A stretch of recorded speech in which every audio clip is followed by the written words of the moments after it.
Si vous avez vu la dernière vidéo, vous savez qu'actuellement on travaille sur une appli pour rendre la finance décentralisée plus facile d'accès et aussi qu'on fait tous les plus gros hackathons d'Europe pour s'améliorer.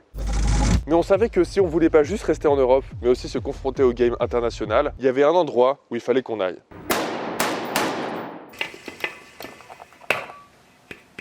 Denver, Colorado, United States of America.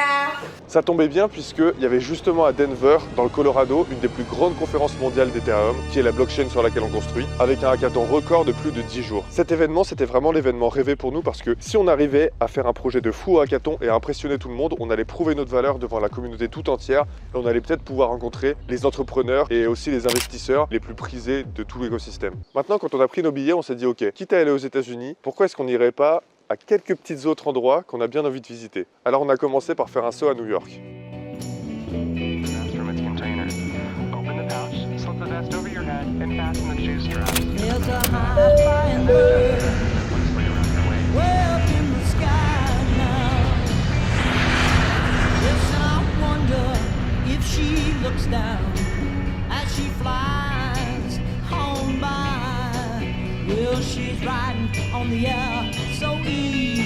Thank you very much, bye. Tout fait cette taille en fait. Ils peuvent pas avoir des bouteilles normales. Pourquoi ils nous donnent du sucre comme ça en mode ils se disent on mange des cornflakes au sucre, ça veut dire ça, c'est pour ça. Et en fait quand on est arrivé, on a réalisé qu'on connaissait personne. C'est à moi que tu demandes où on est. C'est à moi. Ouais. We're in New York City, New York. On nous a dit faut aller voir les plus grands investisseurs du monde. Alors on s'est dit ok, pas de problème, on a regardé sur internet, le premier truc qu'on a trouvé c'est Wall Street. On va taper aux portes. On s'est dit qu'on allait commencer par cette porte. À partir de là, on va tout défaire et on va voir ce que ça donne. Ok, allez, c'est parti, suivez-moi. Imagine, il y a un mec qui ouvre et qui dit pour l'instant, on n'a pas trouvé. Pour l'instant, on n'a pas trouvé. On continue nos recherches. Il y a aussi un endroit à New York qui personnellement me tenait vraiment à cœur et que je voulais aller voir. Quand j'ai commencé ma chaîne YouTube, je faisais pas vraiment de vues et tous les jours je regardais des vidéos de Casey Neistat, tous les jours. J'étais devenu addict. Pendant 3 ans, il a fait un vlog par jour. C'est lui qui a inventé le style du vlog. Et la raison pour laquelle je le regardais, c'est qu'il a une capacité incroyable à raconter des histoires, à prendre sa vie quotidienne qui pourtant n'est pas si incroyable et à réussir à chaque fois créer des histoires, des narrations qui sont captivantes et en plus à apporter à chaque fois une leçon et à transmettre une émotion à travers ce qu'il raconte. Il a une vidéo dans laquelle il raconte un peu sa vie et il explique que quand il était jeune, tout ce qu'il voulait c'était être réalisateur et donc il a pris toutes les occasions qu'il pouvait pour prendre une caméra. So I spent 10 years chasing it down. I said yes to every opportunity that involved picking up a camera. Et dans cette vidéo, il y a une petite séquence où il dit la phrase "The grind is not glamorous". Bar mitzvah videos, wedding videos, birthday videos. The grind is not glamorous. Getting totally killed here. And this is the trailer I used to live in right there. But I could not give up. Bien sûr, on voit à la fin le résultat, on voit ce qui est magnifique une fois que quelque chose a été accompli, mais le travail sur le chemin, il est pas glamour en fait. Parfois, il faut juste de la persévérance. Quand je faisais ma chaîne YouTube au tout début, cette phrase, elle me revenait tout le temps. Je me disais, ok, the grind is not glamorous, the grind is not glamorous. Et donc ça me fait bizarre d'être ici, après avoir regardé Casey Neistat pendant toute ma jeunesse, et que ce soit devenu un de mes mentors spirituels, parce qu'il habite juste là, juste là.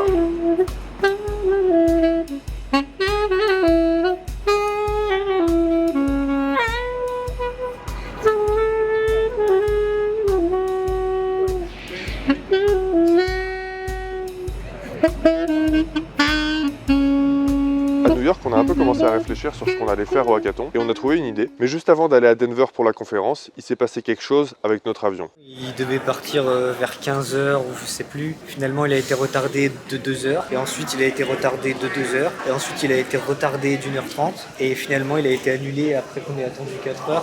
Certains sont un petit peu de mauvaise humeur. Le pire, c'est qu'il n'y a pas d'alternative. On est bloqué à New York, on n'a pas d'hôtel, on n'a nulle part où dormir. Les hôtels, ça coûte 300 balles. Bon, un peu la flemme. Cette nuit-là, on a dormi à l'aéroport et je crois que toute cette fatigue, Nicolas, il commençait un peu à vriller. Il y avait son côté hacker de quand il était jeune qui commençait à ressortir. Nico ? Ouais. Attends, mais tu viens d'éteindre la télé là ? Ouais, parce qu'on veut dormir. Mais on n'a pas la télécommande. T'inquiète, Comment ça, t'inquiète ? je vais éteindre celle-là.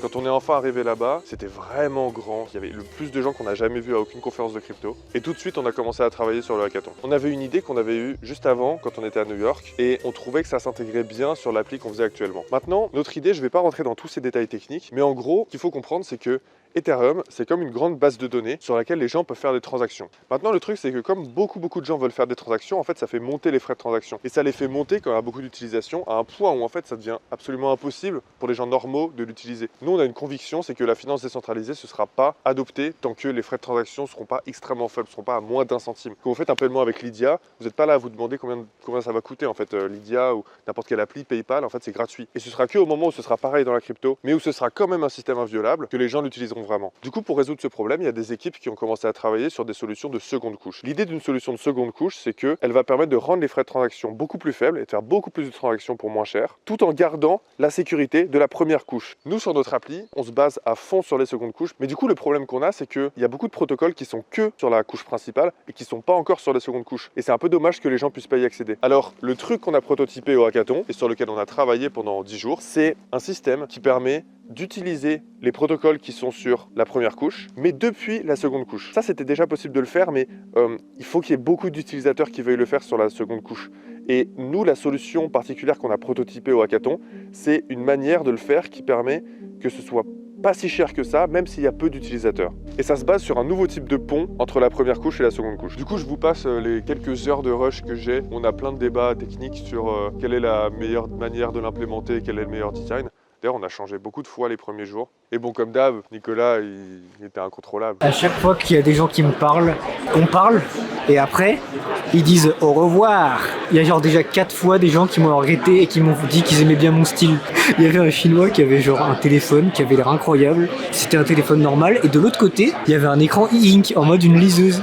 Et je l'ai vu avec ça et j'ai dit à Youssef, regarde le mec, il a un téléphone de ouf. On lui a demandé, ouais, son téléphone, c'est comment, ça a l'air vraiment bien et tout. Avant, il dit une phrase, il fait, yeah, we made this. Et là, on a entendu oui, quoi. Et en fait, tu sais, il travaillait dans l'entreprise qui faisait ce téléphone. Et il était en mode, on aimerait bien peut-être exporter si jamais il y a un marché en Europe. Il se passe des trucs. Pour notre projet de hackathon, on avait besoin de passer par un pont. Et on a vu qu'il y a un des ponts qui sponsorisait le hackathon, qui offrait un prix à ceux qui feraient le meilleur projet par-dessus. Donc on s'est dit, bon bah, allons-y pour ça. On a passé pas mal de temps à l'implémenter, mais au bout d'un moment, on s'est rendu compte qu'il y avait un problème technique. Axelar et mint de AXL USDC, ils donnent pas du vrai USDC sur l'autre chaîne. On le swap. Ouais, on va le swapper en fait. Mais là, du coup, on était le trouver parce que leur pool curve sur Arbitrum, elle a 500 balles de liquidité. C'est pas possible.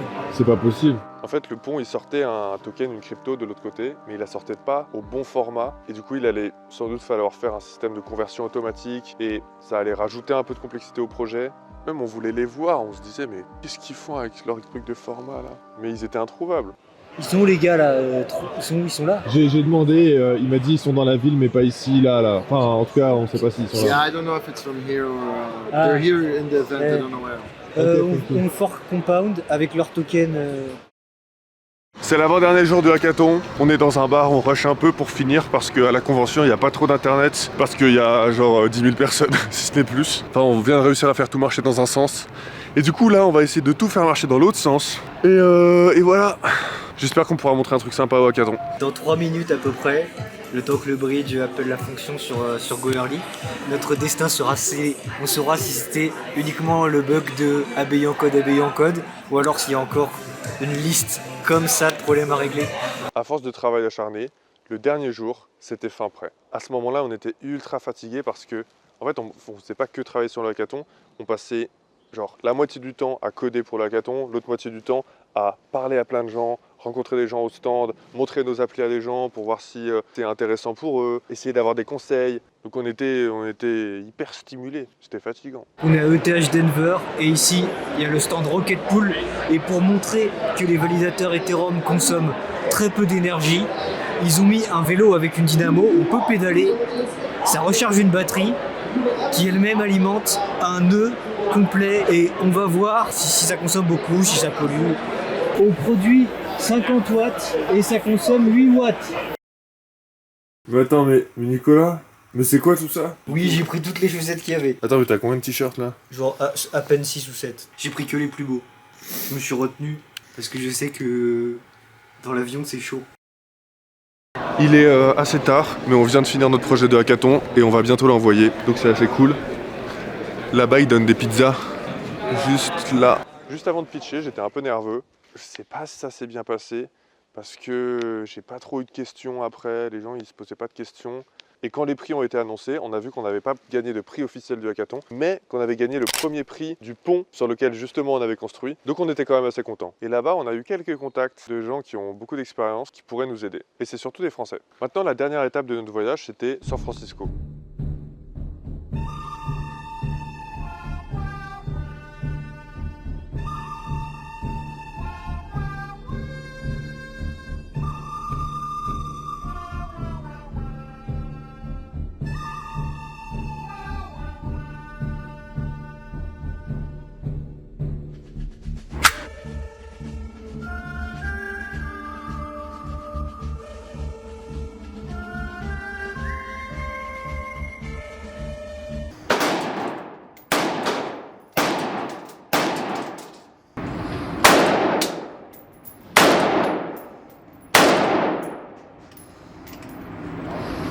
La visée, elle est incroyable. Ouais.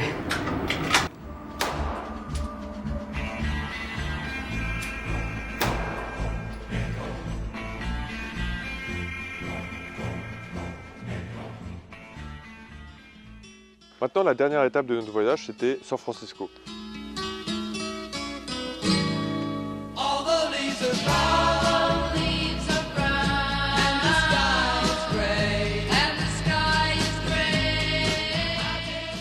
Moi, je voulais vraiment voir la Silicon Valley. Je m'imaginais un endroit très bétonné, parce que voilà, c'est la technologie, très urbain. Et en fait, c'est extrêmement proche de la nature.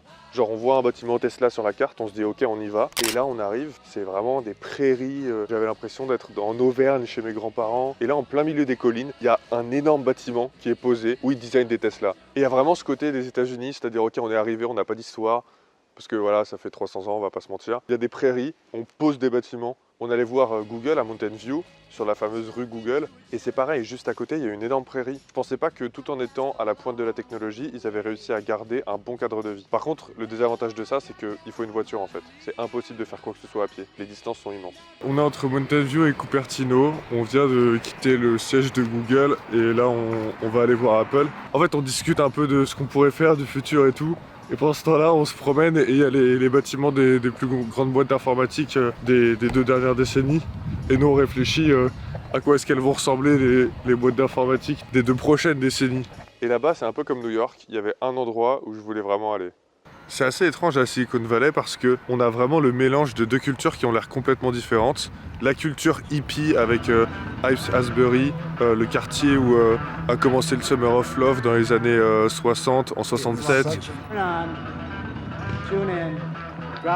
C'est aussi d'ici qui est parti, enfin de pas très loin d'ici, qui est parti le fameux bus Further avec les Merry Pranksters qui ont amené le LSD partout aux États-Unis et qui ont lancé un peu toute la vague hippie, le Summer of Love. Et d'un autre côté, on a la Silicon Valley juste à côté de San Francisco avec toutes les grosses boîtes de tech et avec là où a commencé vraiment l'informatique. Et des endroits comme ce garage par exemple juste ici qui est là où est né Apple, là où vivait Steve Jobs quand il était jeune. Ces 2 cultures, elles ont l'air totalement opposées quand on y pense comme ça, mais elles se retrouvent dans des gens comme Steve Jobs qui était justement entre les deux et c'est ça qui est un peu bizarre. C'est la même personne qui va en Inde pieds nus pour rencontrer son gourou et essayer d'atteindre le nirvana et simultanément, quand il revient aux États-Unis, il va jouer avec l'électronique et il va faire une entreprise qui finira par être aujourd'hui l'entreprise qui a la plus haute capitalisation au monde.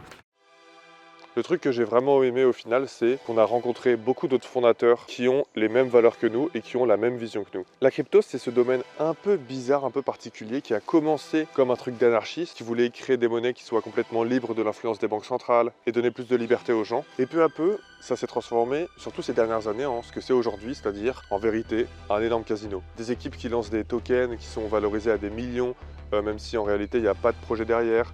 Et surtout plein de gens qui spéculent, des fonds qui spéculent, des individus à qui on promet monts et merveilles et qui spéculent, qui achètent, qui vendent. Et toute cette économie, elle est totalement déconnectée de l'économie réelle en fait. C'est vraiment de la finance, c'est très abstrait, c'est limite encore plus abstrait et déconnecté du monde que la finance traditionnelle, qui est justement celle que la crypto veut remplacer. Et du coup, nous, on a toujours eu la même vision et la même volonté d'être droit avec nos valeurs et de pas refaire les mêmes erreurs que la finance traditionnelle et encore moins faire pire. Mais il y a aussi une question qu'on s'est pas mal posée, c'est la question du pragmatisme. On veut faire un produit qui est utilisé par les gens. Et si actuellement les gens ils utilisent la crypto que pour spéculer, bah, si on veut faire quelque chose qui marche, on doit être un minimum pragmatique. Et ça m'a fait vraiment plaisir parce que là-bas on a rencontré plein d'autres fondateurs, notamment des Français.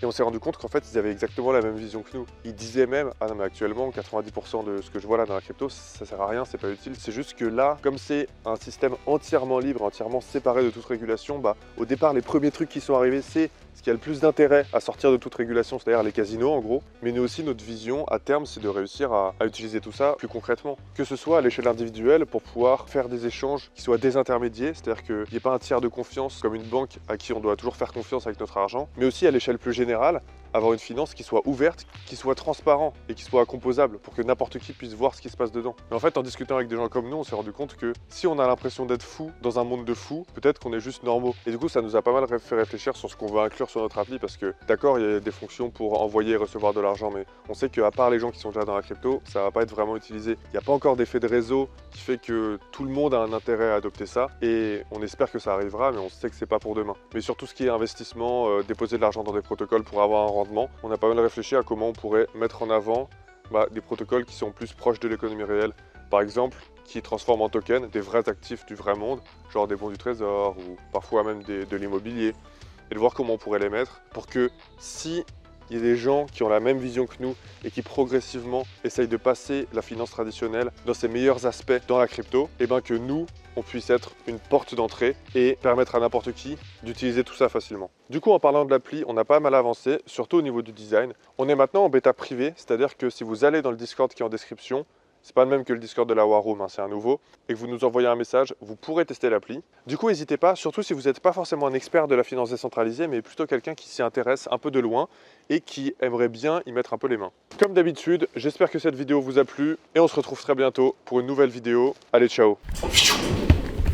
Ok, alors juste avant de partir, deux petites choses. Déjà, première chose, on va reprendre les meet-up et cette fois-ci, ça va être tous les mois. Donc ce mois-ci, c'est le 13 mai, le samedi 13 mai à 16h, toujours au même endroit, au Jardin des Tuileries. Et à partir du mois prochain, c'est-à-dire en juin, ça va être le premier samedi du mois, à chaque fois, toujours au même endroit, Jardin des Tuileries, à 16h. Et deuxième chose, je viens de publier mon premier podcast avec Guillaume Moubèche, qui est un entrepreneur français qui a monté une super boîte. Le podcast était super intéressant, on a parlé de plein de choses, de son parcours, mais aussi de l'IA, du futur, etc. N'hésitez pas à aller le voir, le lien est dans la description. Allez, ciao! Il s'est mis sur le truc Please Keep Out. Ouais, je suis pas un arbre, On n'a jamais vu ça. Mais il a cru que j'étais un arbre.